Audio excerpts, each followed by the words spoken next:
Catherine had always prided herself on being practical, so when she married a wealthy, reclusive earl she had met exactly once, she told herself it was a sound business decision. The fact that he disappeared every full moon, well, every marriage had its peculiarities. But before the peculiar marriage, there was the practical problem. And the problem was that the Ainsworth family was on the verge of complete and utter ruin. The final demand had arrived that morning, nestled amongst the usual assortment of bills. It was written on a thick, unforgiving sheet of paper, the ink a stark, uncompromising black. It spoke of final notices, of bailiffs, and of the swift seizure of property. It was, in short, a death sentence for their respectable way of life. Her mother, Lady Ainsworth, had taken one look at it, let out a soft, fluttering sigh, and promptly retired to her chambers with a bottle of smelling salts. Her father, Sir Reginald, a man whose good nature had always outweighed his business sense, simply sat in his worn leather chair, staring at the offending document as if it were a venomous snake. His face, already etched with worry, seemed to have aged a decade in a single hour. Catherine, however, did not have the luxury of despair. She stood by the window, her back straight, watching a bird peck at the neglected lawn. At 22, she was the unofficial master of the house, the one who managed the dwindling accounts, placated the increasingly impatient staff, and held the fraying threads of their life together. "It is a problem, to be sure," she said, her voice calm and even, "but every problem has a solution." "Not this one, Cat," her father murmured, his voice thick with defeat. "We are finished. I have failed you all." "Nonsense," Catherine replied, turning from the window. Her expression was serene, but her mind was racing, calculating, searching for an escape that did not exist. "You have simply been too trusting. It is a gentleman's flaw." It was then that the butler, having navigated the sombre atmosphere of the house with the practiced ease of a man who had seen better days, entered the room. He carried a single letter on a silver tray that had not yet been sold. "A letter, Miss Catherine, delivered by a special messenger from London." Catherine took the letter. It was heavy, the parchment thick and expensive. The seal was a wolf's head, stamped in black wax. With a steady hand, she broke it. Inside, the script was precise, the language cold and devoid of pleasantries.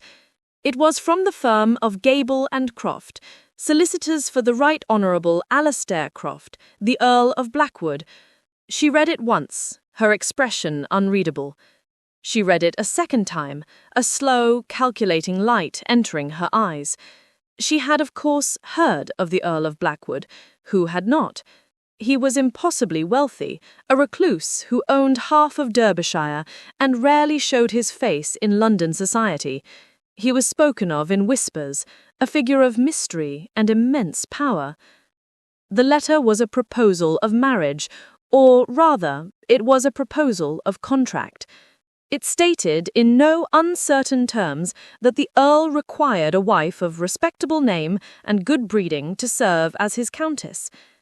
In exchange for her agreement to this union, the Earl would settle, in full, the entirety of the Ainsworth family's debts. Furthermore, a generous annual stipend would be provided to Sir Reginald and Lady Ainsworth for the remainder of their lives. A separate and equally generous allowance would be provided to Catherine herself. It was a business transaction, a cold, hard, unsentimental contract. She looked up from the letter. "Father, mother," she called, her voice clear and firm. "I believe I have found a solution." A week later, Catherine sat in the richly appointed offices of Gable and Croft in London. The air smelled of old paper, leather, and money. Across a large mahogany desk sat Mr. Gable, a man whose face seemed permanently fixed in an expression of mild disapproval. He was exactly as she had imagined a solicitor for a reclusive earl to be. "So, You are prepared to accept the Earl's most generous terms, Miss Ainsworth? He asked, his tone suggesting she would be a fool not to. I am, Catherine said, her hands folded calmly in her lap, with a few minor amendments. Mr. Gable's eyebrows shot up. Amendments? The Earl does not amend his terms. Then I shall be the first to broaden his education, Catherine replied, her voice sweet as honey. She pulled a small sheet of paper from her reticule. Firstly, the stipend for my parents. It is generous, but I wish for it to be placed in a trust, managed by a third party, to protect it from my father's unfortunate investments. Mr. Gable stared. I see. Secondly, Catherine continued, the contract specifies my duties as Countess. I am to manage the household, host appropriate social gatherings, and conduct myself with the decorum befitting my station, all quite reasonable. However, I wish to add a clause specifying my freedoms. My personal allowance is to be mine alone, with no oversight, and I am to have 2 afternoons a week to myself, to spend as I see fit, without question. Miss Ainsworth, Mr. Gable began, looking flustered, this is highly irregular. Is it? It seems perfectly practical to me, Catherine said with a small, knowing smile. A happy countess is a decorous countess, after all. An unhappy one might be tempted to, shall we say, air the family's laundry in public. I'm sure the Earl, being a private man, would wish to avoid that. It was a bluff, but a well-played one. She saw a flicker of something in the solicitor's eyes, a grudging respect. He had expected a desperate girl, ready to sign anything. He had not expected a negotiator. And finally, she said, delivering her master stroke, the contract mentions no provision for heirs. I wish it to state that should the marriage produce a child, a separate and substantial inheritance independent of the Blackwood estate will be settled upon them at birth. A mother must protect her children's interests, you understand. Mr. Gable was silent for a long moment. He looked at the calm, intelligent young woman before him and at the list of demands. They were not greedy. They were strategic. They were protective. They were, in their own way, brilliant. The Earl, Mr. Gable said, slowly, may have finally met his match. He stood and gave a stiff bow. I will convey your amendments to my client.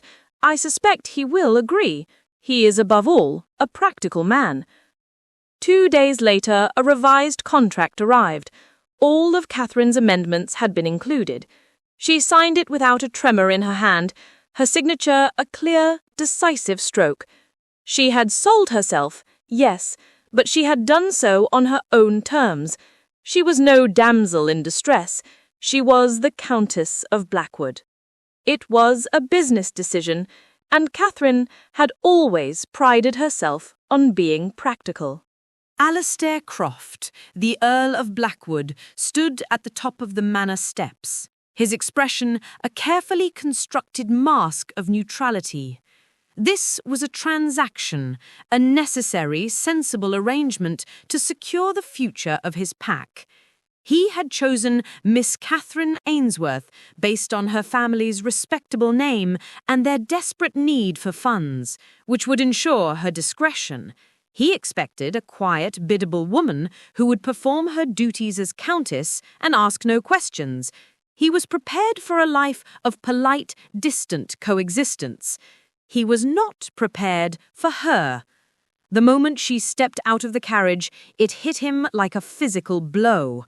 A scent, wild roses and summer rain, and something else, something uniquely her, flooded his senses, bypassing his conscious thought and striking a chord deep within his soul.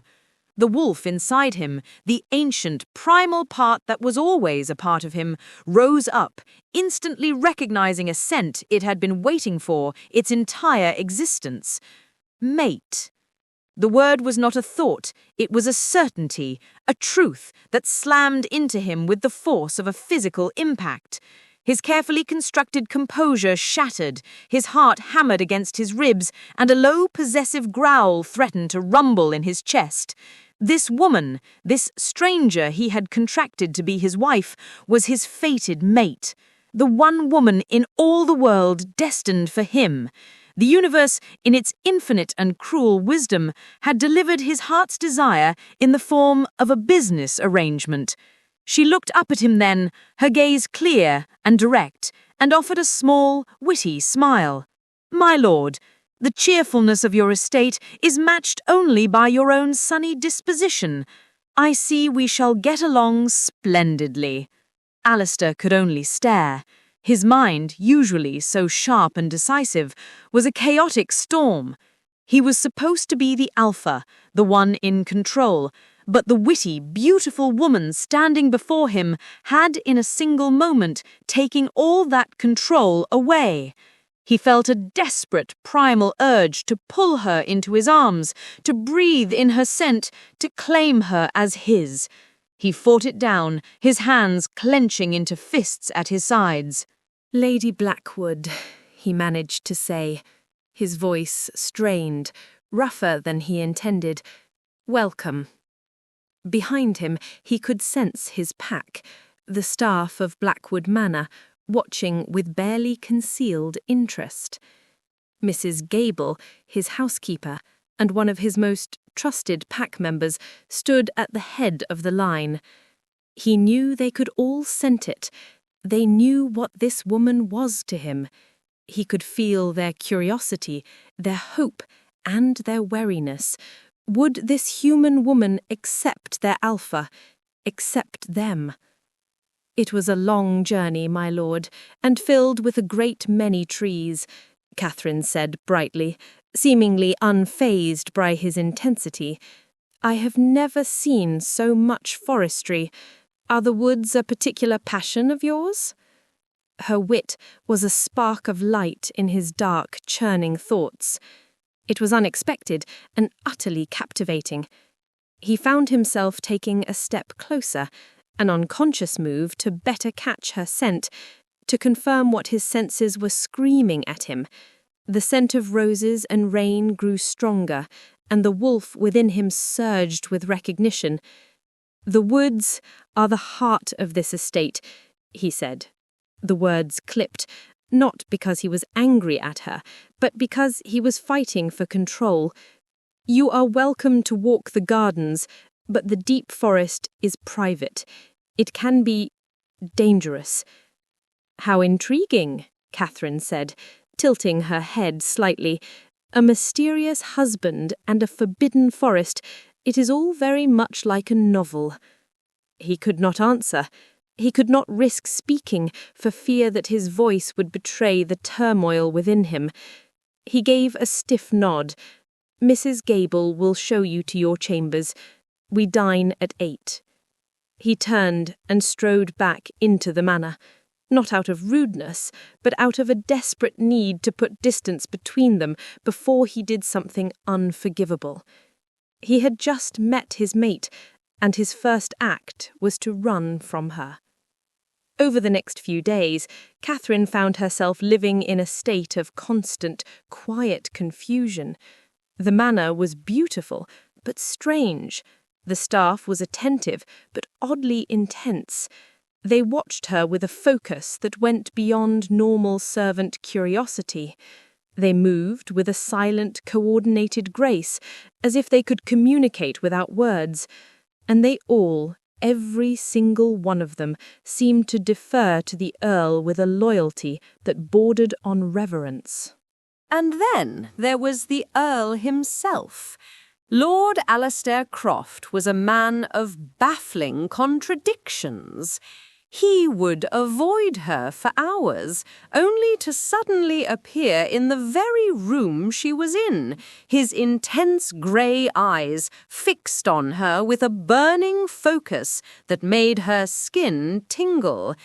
He would maintain a vast formal distance at the dinner table, yet when she passed him in a hallway, she would feel the warmth radiating from his body and catch that wild, clean scent of pine and earth that made her heart beat a little faster. He never touched her, yet she felt as though she were constantly being touched by his gaze. He was a mystery, and Catherine was determined to solve it. Her opportunity came during a tour of the portrait gallery. She had been admiring the paintings when he entered the room, his footsteps silent as always. "So many stern faces," she commented lightly. "Your family seems to have taken their responsibilities very seriously." He came to stand beside her, closer than he ever had before. She could feel the heat of him, the sheer presence of him. "It is a long history, Lady Blackwood," he said, his voice a low murmur. "But I am a Blackwood now, am I not?" she said gently, turning to look at him. "Surely I should know something of the family I have joined. For instance, that man there." She pointed to a portrait of a man with Alistair's face, but with eyes full of a deep, haunting sadness. "He looks so much like you. Who was he?" Alistair's jaw clenched, and a flicker of profound pain crossed his face. "That was my father," he said, his voice tight with an emotion he was clearly struggling to contain. He looked from the portrait to her, his eyes filled with a desperate, unspoken plea. Catherine saw it instantly. This was not a man trying to be difficult. This was a man in pain. A man guarding a wound so deep he could not bear to speak of it. She reached out, her hand hovering for a moment, before she gently placed it on his arm. "Forgive me," she said softly. "I did not mean to pry." His entire body went rigid at her touch. He looked down at her hand on his arm as if it were a brand. For a long moment he did not move, did not breathe. Then, slowly, he covered her hand with his own. His skin was warm, his grip firm. It was a simple, brief touch, but it sent a jolt of electricity through them both. He pulled his hand away as if burned, his expression more conflicted than ever. "I have matters to attend to," he said, his voice hoarse, and he turned and left the gallery, leaving Catherine staring after him, her fingers still tingling from the warmth of his touch. As the week progressed, Catherine noticed a change in the household. The Earl became increasingly tense, his movements restless. The staff, too, seemed excited, their usual quiet efficiency replaced by a barely contained energy. It was as if the entire manor was holding its breath, waiting for something. One night at dinner, Alistair barely touched his food. When he stood to leave, his eyes met hers across the long table, and she saw a look of such profound apology and regret that it took her breath away. "I must attend to a state business tonight," he said, his voice rough. "Please do not wait up for me." And then he was gone. Catherine retired to her chambers, but sleep would not come. The manor was too quiet. She realized, with a start, that she had not seen a single servant for hours. Where had everyone gone? She was about to ring for Mrs. Gable when she heard it. A sound, from outside, from the direction of the forest. A howl. She rushed to the window, her heart pounding, and pushed aside the heavy curtains. The moon hung full and bright in the sky, bathing the landscape in silver light, and from the forest came the sound again. It was unlike anything she had ever heard. It was wild and haunting, a long, clear note that seemed to resonate in the very air. It was not frightening. The sound wrapped around her like a caress, calling to something deep inside her that she did not understand. Her heart ached with a longing she could not name. More howls answered the first, weaving together in a wild harmony. The sounds rose and fell like a song, primal yet strangely beautiful. Wolves, Catherine thought. There must be wolves in the forest. She remembered hearing about them from the staff, though no one had mentioned how close they came to the manor. She stood at the window for a long time, listening, her hand pressed against the cold glass, her breath fogging the pain. The following morning, the manor was transformed. The restless, excited energy that had permeated the household was gone, replaced by a quiet, contented hum. The staff moved with the relaxed cheerfulness, and Catherine noticed how their gazes would often land on Alistair with a look of deep respect and affection. Her husband himself seemed a different man. The tension had left his shoulders, and the guarded watchfulness in his eyes had been replaced by a calm, peaceful light. He was still intense, still focused on her in a way that made her skin tingle, but the desperate conflict within him seemed to have eased. Their tentative peace was shattered by the arrival of a polished black carriage. Alistair was in his study, meeting with a man Catherine had come to recognise as his estate manager, a stern, broad-shouldered man named Marcus, who seemed more like a military second-in-command than a simple employee. The moment the carriage was spotted, Marcus stiffened, his head tilting as if listening to a distant sound. He said something in a low voice to Alistair, who immediately rose, his relaxed demeanour vanishing, replaced by the wary, dangerous Alpha. By the time the visitor was announced, the entire household was on alert. The staff moved with a silent, coordinated purpose, their positions subtly shifting to be closer to Catherine, their expressions polite, but their eyes watchful. Sarah appeared at Catherine's side, as if from nowhere, her small frame a surprisingly solid presence. "My lady," she murmured, her voice low, "perhaps you would be more comfortable in the drawing-room." It was a polite suggestion, but Catherine heard the underlying warning: stay away from this man. It was a protective formation, and Catherine, standing in the grand hall, felt like the centre of a fortress preparing for a siege. She was not surprised when the visitor was announced as her distant cousin, Mr. Thomas Finch. "Cousin Catherine, or should I say, Lady Blackwood," he said, his voice smooth as oil as he entered the hall. His smile was a thin, predatory thing that did not reach his eyes. Before Catherine could reply, Alistair moved to her side, a subtle, protective gesture. His body was a warm, solid shield between her and Finch. "Mr. Finch," Alistair said, his voice a low growl of displeasure, "we were not expecting you." "Just a friendly family visit, my lord," Finch said, though his eyes darted around, taking in the wealth of the manor with a greedy, appraising quality. "I was in the area and simply had to call on my dear cousin and her new husband." Catherine knew this was a lie. She knew her cousin. Thomas Finch was a man driven by envy and ambition, and he was not one to pay social calls without a purpose. She had heard through family letters that he was in some financial trouble, and seeing the greedy, appraising way his eyes swept over the manor's treasures, she understood his purpose immediately. He had not come for a visit. He had come looking for an opportunity. Over the next few days, Finch was a constant, unwelcome presence.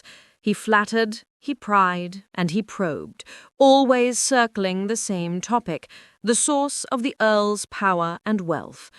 Catherine deflected his every attempt with a wit so sharp it left him flustered, much to Alistair's silent, watchful approval. She also noticed how the staff moved around Finch. They were never rude, but they were always present. If she walked in the gardens, a groundskeeper would be tending the roses nearby. If she went to the library, a maid would be dusting the shelves. They were her silent, ever-present guardians. Finch, growing more desperate, decided he had to force the issue. He would create a crisis that would force the Earl to reveal his hand. It happened during a ride. Finch had insisted on it, suggesting a tour of the vast estate. Catherine had agreed, wanting to understand the source of his sudden interest.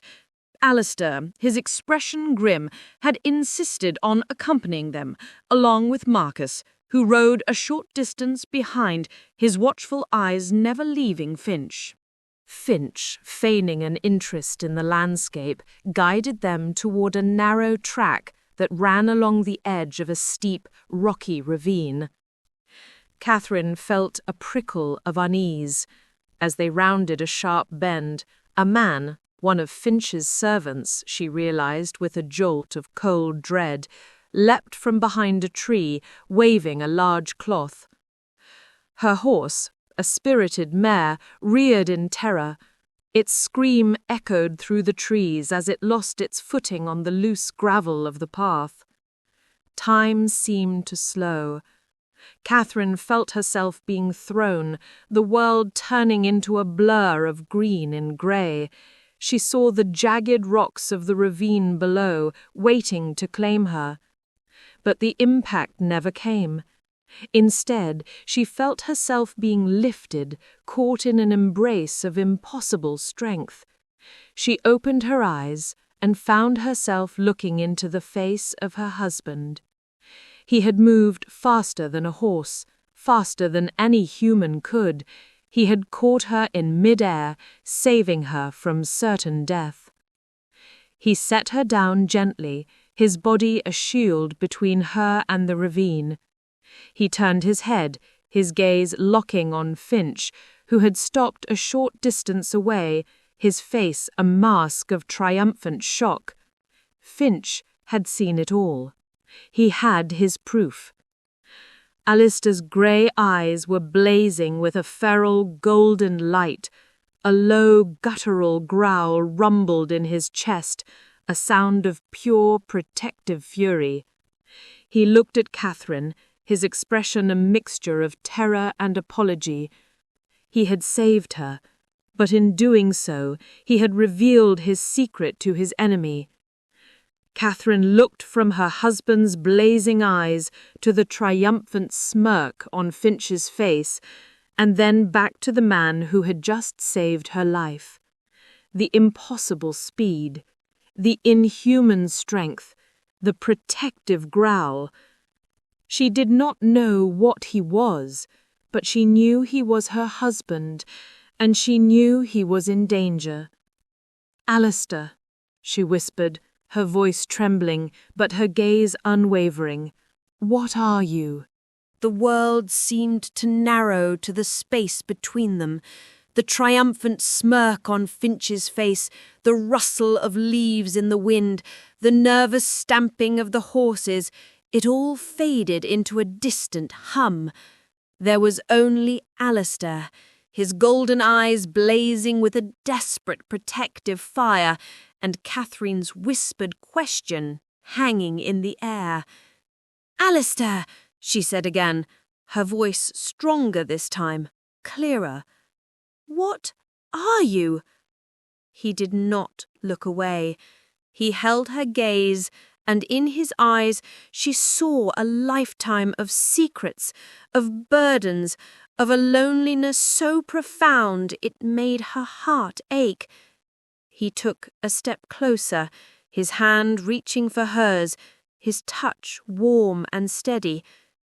"Not here," he said, his voice a low, urgent murmur. He turned to Marcus, who had dismounted and was now standing guard, his hand resting on the hilt of a large hunting knife. "Marcus, see to Mr. Finch. Ensure he is comfortable, and that he does not leave." Marcus nodded, a grim smile touching his lips. "With pleasure, Alpha." The word, Alpha, was spoken with a deep, unwavering respect, the kind a soldier gives her commanding officer. It was not worship, but a clear acknowledgement of leadership. Catherine filed the word away, another piece of a puzzle she was only just beginning to understand. Alistair led Catherine back to the manor, his hand never leaving hers. He took her to the library, the same room where they had first discussed their contract, and closed the heavy oak doors behind them, shutting out the rest of the world. He turned to face her, his expression a mixture of fear and resignation. "I will answer your questions, Catherine," he said, his voice heavy with the weight of the truth. "All of them. But first, are you afraid of me?" Catherine considered the question. She looked at the man before her, the man who had saved her life, the man whose touch sent a jolt of electricity through her. She thought of the impossible speed, the inhuman strength, the golden eyes. She should have been terrified, but she was not. "No," she said, her voice clear and steady.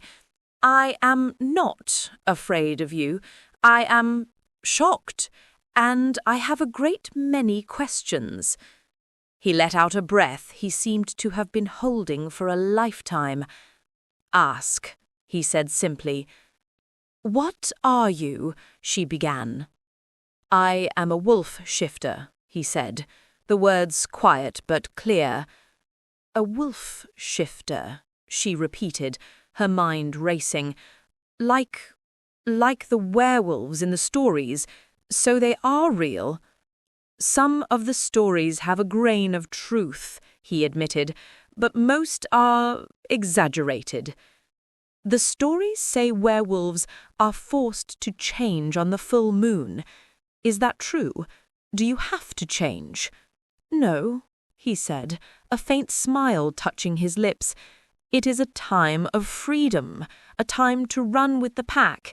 It does not force the change, but it makes it easier, more joyful."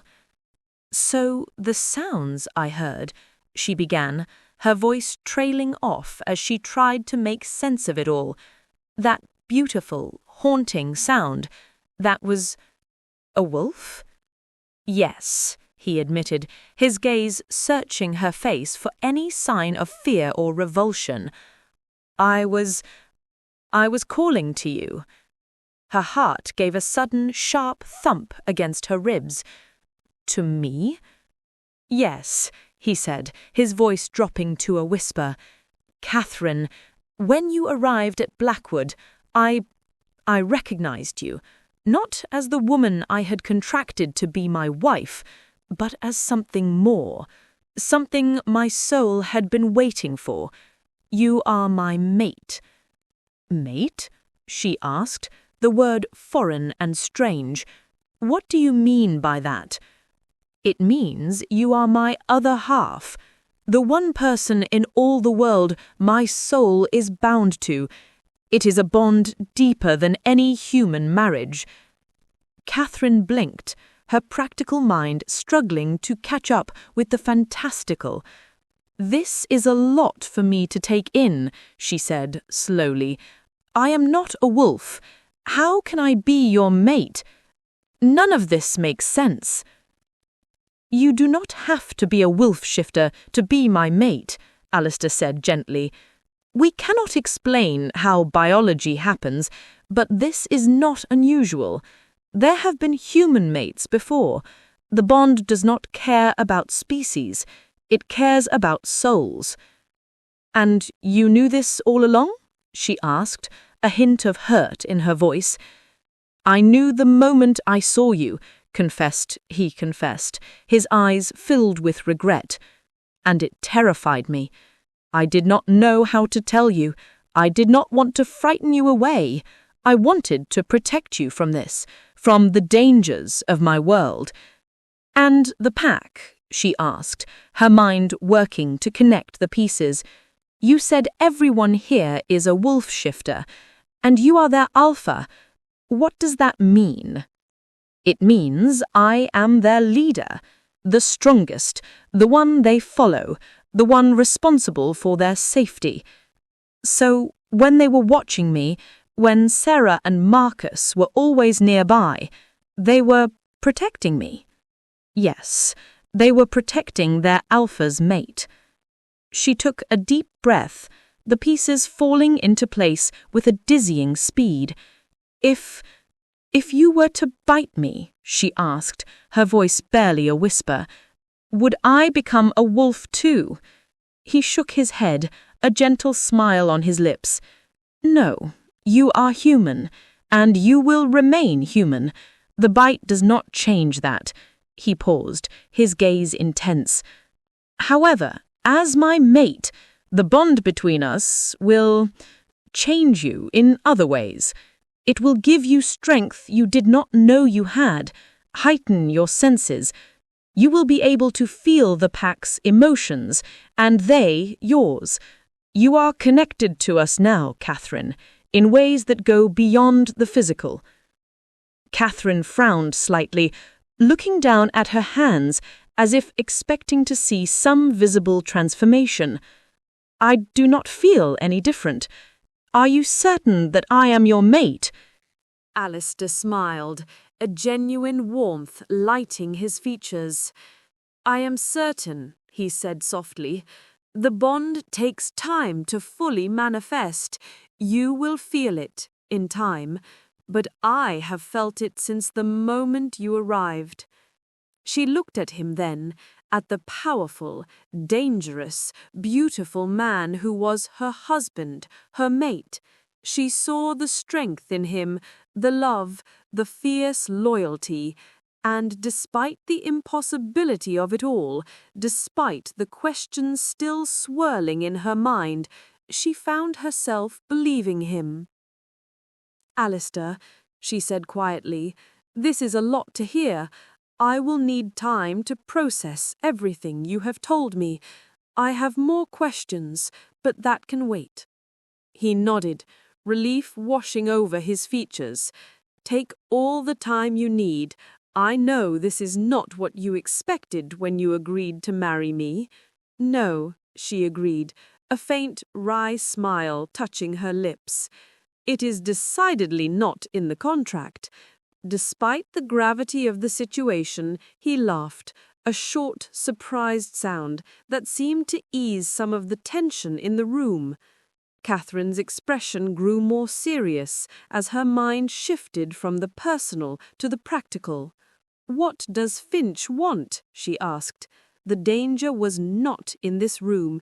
It was outside, with the man who now holds their future in his hands.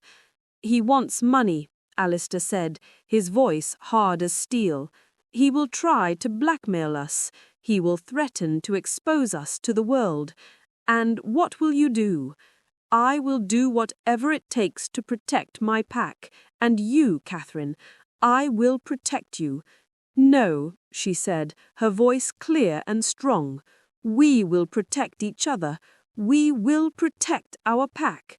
Tell me, my lord, she said, a faint, witty smile touching her lips. What is our first move? He looked at her, truly looked at her, and for the first time he did not see a business arrangement or a fragile human to be protected. He saw his mate, his partner, his Luna. And he smiled, a true, genuine smile that transformed his face.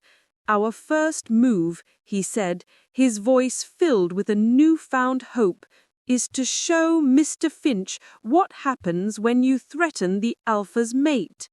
The library, once a room of formal agreements and shocking revelations, now felt like a war room. The air, still thick with the impossible truth of Alistair's world, was now charged with a new energy, the quiet, determined hum of a pack preparing for battle. Catherine, who had always considered herself a strategist in the drawing rooms of London, found the principles surprisingly similar.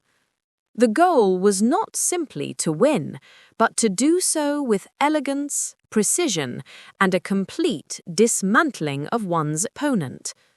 "Your first instinct," she began, pacing before the grand fireplace, "is to meet his threat with a show of force, to intimidate him into silence."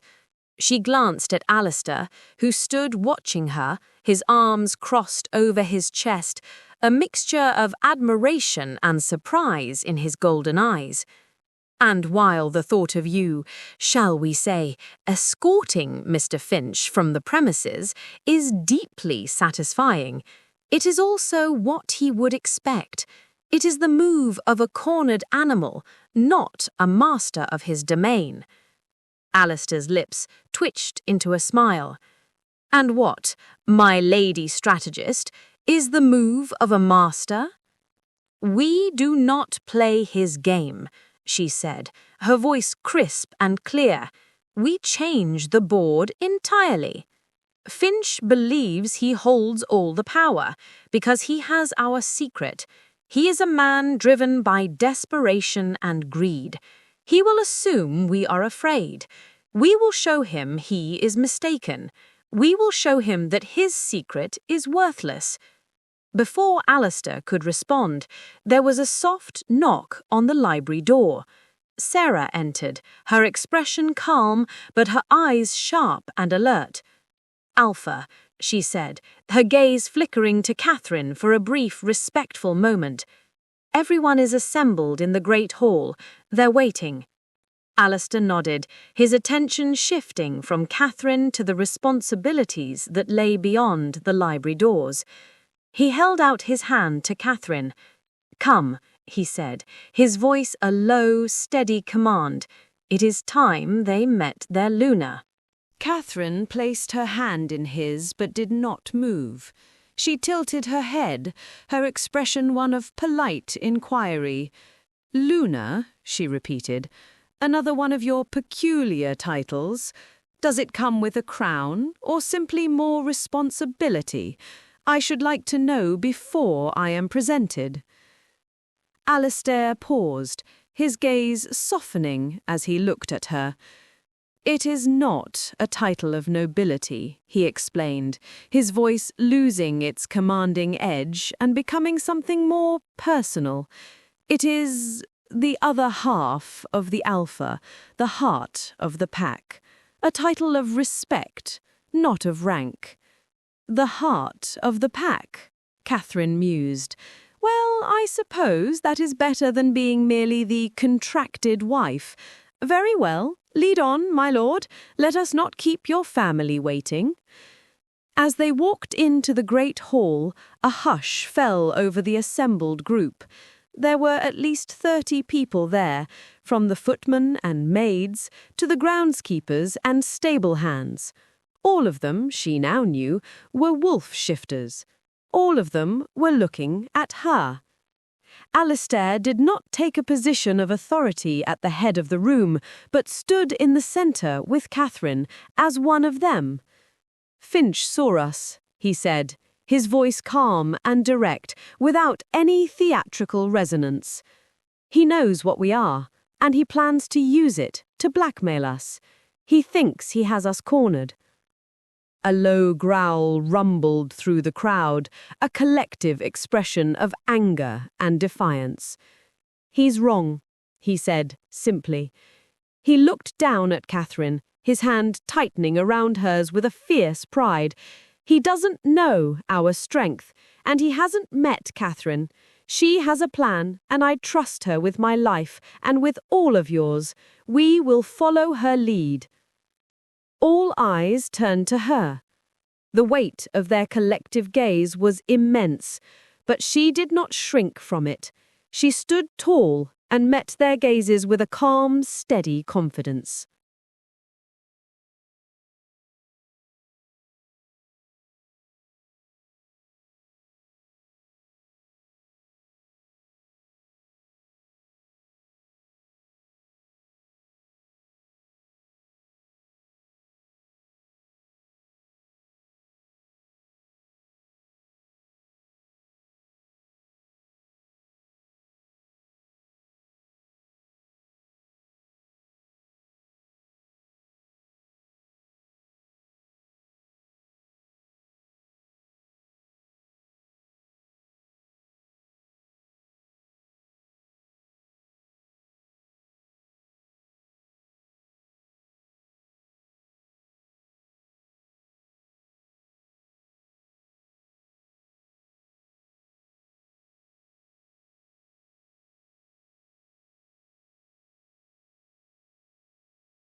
He searched her eyes, and seeing only genuine curiosity and a steady resolve, he gave a slow nod. He led her out onto the wide, moonlit terrace, away from the prying eyes of any remaining staff. He stood in the centre, his gaze locked with hers. "Do not be afraid," he whispered. "I am not," she whispered back. Then he changed. It was not the grotesque, horrifying transformation of the stories. It was a powerful, violent, and strangely beautiful reshaping of reality. She heard the sickening crack of bones reforming, saw the ripple of muscle and sinew as his form elongated and shifted. His clothes, miraculously, seemed to melt away into the change. His face lengthened into a muzzle, and thick, dark fur sprouted across his skin. In moments where her husband had stood, there was a wolf, a great black wolf, larger than any she could have imagined, with eyes that held the same golden intelligence and soulfulness as the man. The wolf took a cautious step toward her. Catherine's breath caught in her throat, not from fear, but from awe. He was magnificent, powerful, and he was Alistair. After a moment of stunned silence, she slowly reached out her hand. The wolf flinched almost imperceptibly, but held his ground. She laid her palm gently on the top of his head, her fingers sinking into the thick, soft fur of his ruff. "Well," she said, her voice remarkably steady, "the fur is certainly an improvement on your usual scratchy wool coats. Softer than I expected." The great wolf let out a huff of air that sounded remarkably like a laugh, and leaned into her touch, a low, contented rumble vibrating through his chest and up her arm. In that moment, touching the beast that was her husband, Catherine's acceptance became absolute. Later, when Finch was brought to the library, Catherine's confidence was unshakable. He entered with a smug, triumphant air, and found Alistair standing calmly by the fire, and Catherine seated behind the large mahogany desk, a look of cool, detached amusement on her face. "Mr. Finch," she said, "thank you for joining us. I trust your accommodations were comfortable." Finch's smirk faltered. "I am not here for pleasantries, my lady. I have you trapped. I know what you are, and I will expose you unless you meet my price." £10,000, Catherine said, her voice laced with a pity that seemed to unnerve him. "Alistair, I believe that is the exact amount of Mr. Finch's outstanding gambling debts, is it not?" Alistair nodded. "To the penny." Catherine turned back to Finch, her expression one of deep, sincere concern. "Mr. Finch, we are aware of your difficulties. We have already spoken to several physicians who specialize in afflictions of the mind, delusions, hallucinations. We believe, with the proper care, you can be restored to health." Finch stared at her, his face a mask of disbelief. "I am not mad. I saw you. I saw what you are." "And what is that, Mr. Finch?" Alistair asked, his voice dangerously quiet. "You are a monster, a beast, a werewolf." Alistair and Catherine exchanged a look of shared victory. "Mr. Finch, I think it is time you left. Our men will escort you to London. We have already arranged for the best care. Do not worry. We will take care of everything." As Finch was dragged from the room, screaming accusations that now sounded like the ravings of a lunatic, Catherine looked at Alistair, a slow smile spreading across her face. "Well," she said, her voice light and airy, "I do believe that is what they call a checkmate." Alistair crossed the room in 3 long strides, pulling her from the chair and into his arms. He looked down at her, his golden eyes blazing with an emotion so powerful it stole her breath. It was not just gratitude or relief, it was love.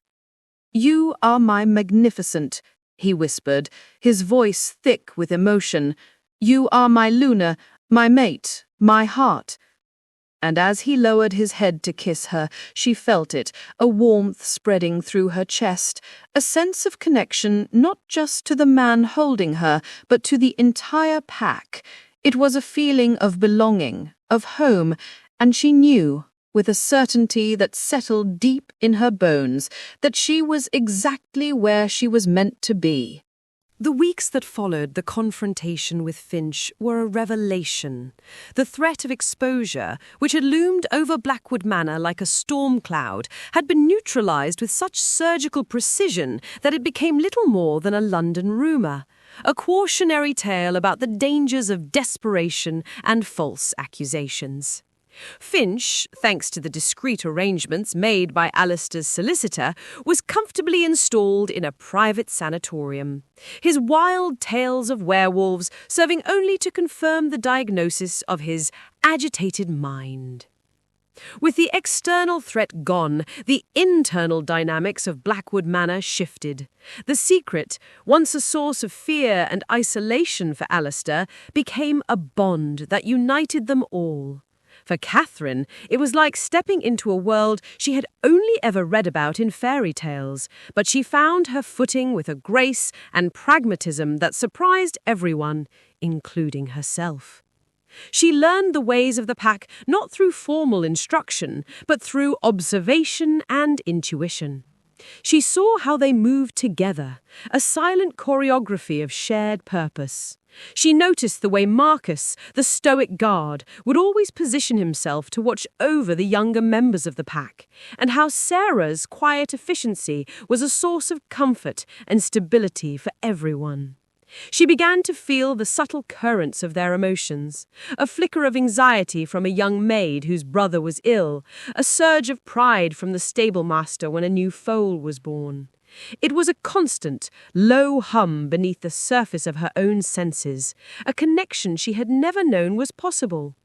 Her relationship with Alistair deepened into something beyond the passionate kiss they had shared in the library. It was a quiet intimacy, a comfortable silence shared over breakfast, a knowing glance across a crowded room. He no longer looked at her with the guarded, fearful expression of a man hiding a terrible secret. He looked at her with an open, adoring love that made her feel more cherished than she had ever thought possible. He led her not back to the manor, but toward the woods, the same woods where she had first seen the impossible truth of his nature. The air grew cooler as they walked, the scent of pine and damp earth replacing the sweet fragrance of the roses. They came to a clearing, a place she had never seen before, a small, secluded meadow, bathed in the soft, golden light of the setting sun. In the centre of the meadow stood a magnificent oak tree, its branches reaching toward the sky like ancient, gnarled arms. And at the base of the tree, nestled amongst the roots, was a small wooden chest. "What is this?" she asked, her voice a whisper. "A piece of our history," he said. He knelt and opened the chest. Inside, nestled on a bed of faded velvet, was a collection of journals, bound in worn leather and filled with elegant, looping script. And beside them, a single exquisite piece of jewellery, a silver pendant, crafted in the shape of a howling wolf, its eyes 2 tiny, glittering emeralds. "These are the journals of the Lunas who came before you, human and shifter alike. They wrote of their lives, their joys, their struggles. They are a part of our history, our legacy. And now they are yours." He took the pendant from the chest and fastened it around her neck. The silver was cool against her skin, a comforting weight. "This was my mother's," he said softly. "She was human, like you. She led this pack with a strength and grace that I have never forgotten. She would have loved you." Tears welled in Catherine's eyes as she looked from the journals to the pendant to the man kneeling before her. This was not just a gift, it was an inheritance. It was a symbol of her place in this world, in this family, in his heart.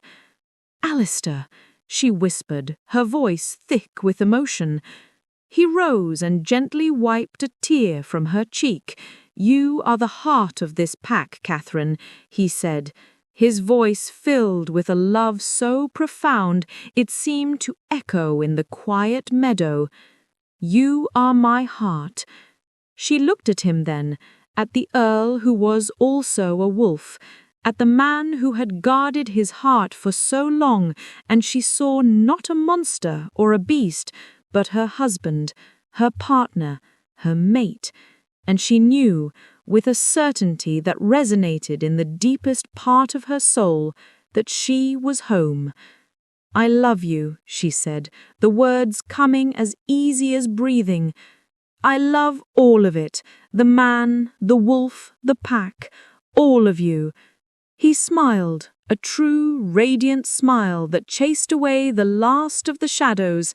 "And I love you," he said, "my witty, brilliant, fearless Luna."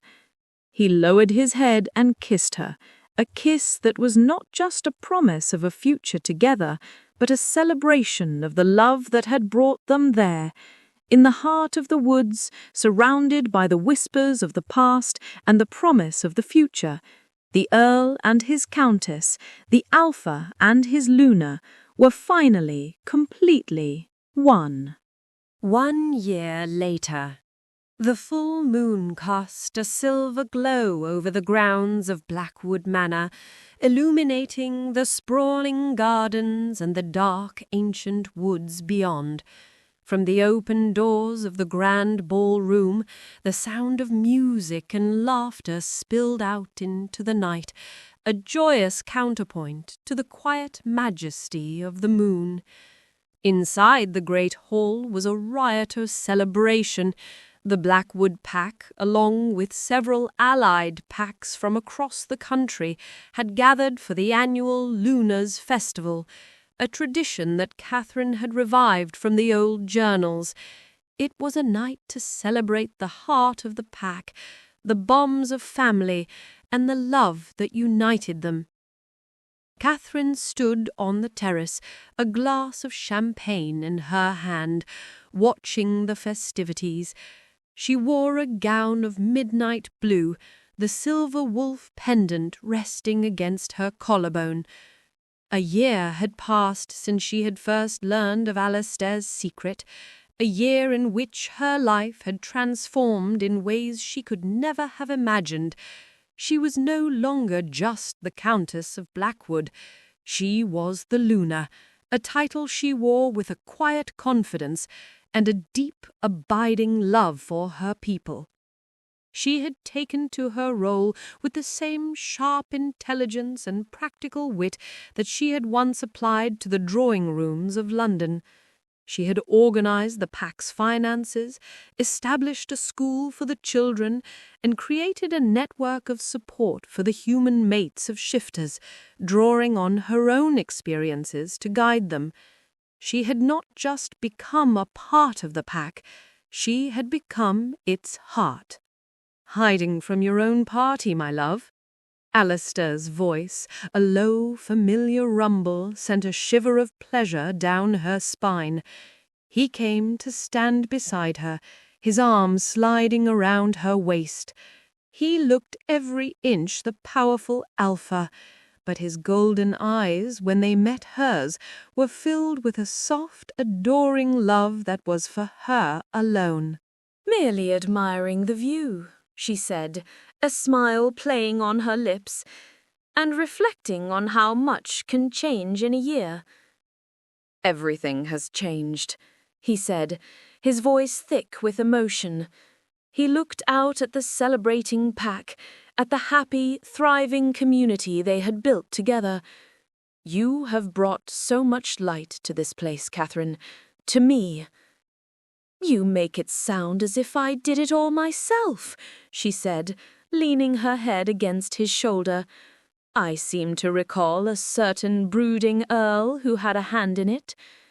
He chuckled, the sound of warm vibration against her ear. "I was a man living in shadows. You taught me how to step into the sun." Their quiet moment was interrupted by a small, tugging hand on Catherine's gown. They both looked down to see a young girl, no older than 7, with wide, curious eyes and a crown of wildflowers in her hair. "Luna," the girl said, her voice a shy whisper, "will you tell us a story?" Catherine smiled and knelt down to the girl's level. "Of course, little one. What story would you like to hear?" "The one about the clever Countess and the wolf Earl," the girl said, her eyes shining. Catherine's heart swelled with a love so powerful it almost overwhelmed her. She looked up at Alistair.